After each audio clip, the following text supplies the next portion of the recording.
When most people think of high-speed rail, they typically think of places like Japan, China, or various parts of Europe. However, if, like me, you live in the United States, you'll know that here, high-speed rail really isn't a thing, at least for the most part. And what few examples we do have are either old, dangerous, or so bad that they don't exist. But it wasn't always like this. But as for how we got here, I'll tell you about it on this episode of Railroads Explained. Train, train, train.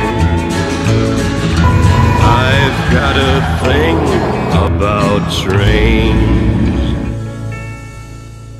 Hello everyone, I'm Tim the Train Guy, and welcome to another episode of Railroads Explained. Today we'll be discussing America's many troubles with developing high-speed rail systems, as well as some of the problems with passenger rail in the States in general. Quick disclaimer before we begin, unfortunately due to the nature of this topic, I am going to have to dig into politics a bit, but I will do my best to stick to the facts. Now that that's out of the way, let's get into it. So, just for a quick bit of reference, the Federal Railroad Administration defines high-speed rail as anything over 110 miles per hour, or 180 kilometers per hour for those of you who use non-freedom units. I know some networks in Europe and Asia get significantly higher speeds than that, but that's just kind of the floor that we're working with here. To sort of demonstrate the issues America is having with high-speed rail, I'm going to be highlighting 3 examples, mostly because those are the only 3 that we actually have. And those examples are the Amtrak Northeast Corridor, Brightline down in Florida, and the attempt currently being constructed in California. So first off, let's talk about the Amtrak Northeast Corridor. The closest thing the United States has to a proper high-speed rail line,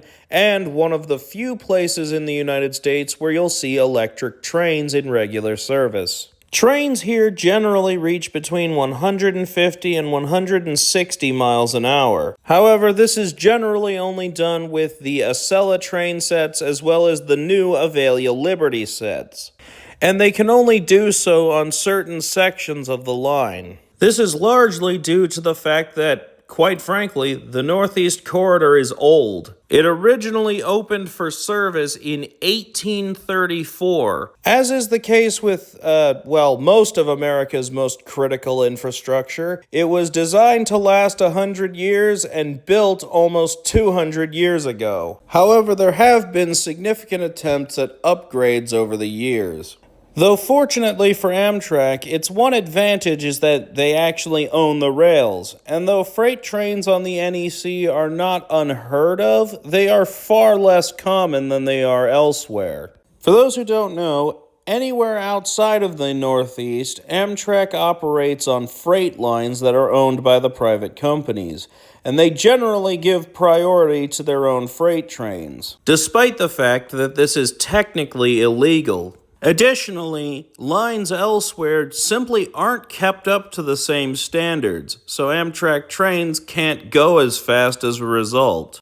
The only real exception to this being Amtrak Midwest, which operates in, the Midwest. I don't know what else you were expecting. I admit I initially forgot about Amtrak Midwest when I started making this video, and they're right at the threshold for high-speed rail in America. And unlike elsewhere in the country, Amtrak Midwest trains actually get some level of priority over freight trains. However, that seems to be mostly due to the significant ridership. And despite the fact that they're operating on existing freight lines, they seem to be doing a better job than a certain company down in Florida operating under similar conditions. So, for those of you who don't know, Brightline is a commuter rail company that connects major cities in the Florida Panhandle. It uses lines that are owned by the Florida East Coast Railway that have been upgraded to achieve speeds of around 125 miles an hour. However, unlike Amtrak, Brightline is privately owned and does not receive any kind of state or federal funding. Despite this, Brightline seems to be growing at a pretty steady pace, receiving over 3.1 million riders in 2025. But now this all begs the question, what's wrong with Brightline? Oh yeah, that's right. So, for those of you who are unaware, Brightline is notorious among locals for its high number of accidents involving pedestrians and motor vehicles. So much so that some locals have even given it the nickname, trying not to get banned here, the Unalive Train. Yeah, I know, the rules are annoying. In fact, there's even an Instagram page called Brightline Crash Tracker that makes a post anytime Brightline hits something. Most of these accidents seem to happen at grade crossings, which Brightline has 300 of, while most high-speed rail networks have very few, if any, grade crossings whatsoever. Many critics also cite the fact that Brightline has no fencing or other safety infrastructure to prevent trespassing. Although, in Brightline's defense, if you don't want to get hit by a train, maybe don't be on the railroad tracks. Don't get me wrong, it's unfortunate that these people get hurt, but still, you shouldn't be on the railroad tracks. But at the very least, they are still able to run trains.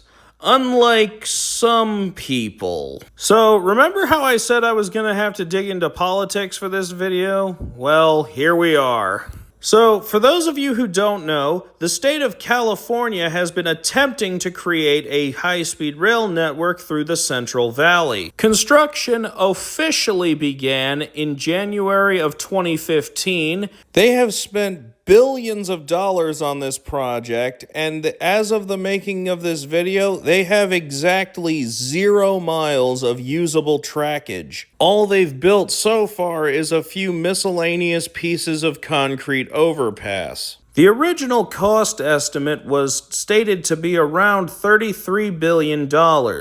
However, it has since climbed to $126 billion.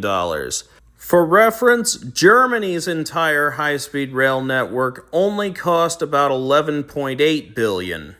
And now comes the part that made me hesitant to make this video, because many people have been asking California where all the money went. There have been allegations of fraud brought against officials in California, particularly the governor. However, I want to stress that as of the making of this video, these are just allegations. Nothing has been proven one way or the other.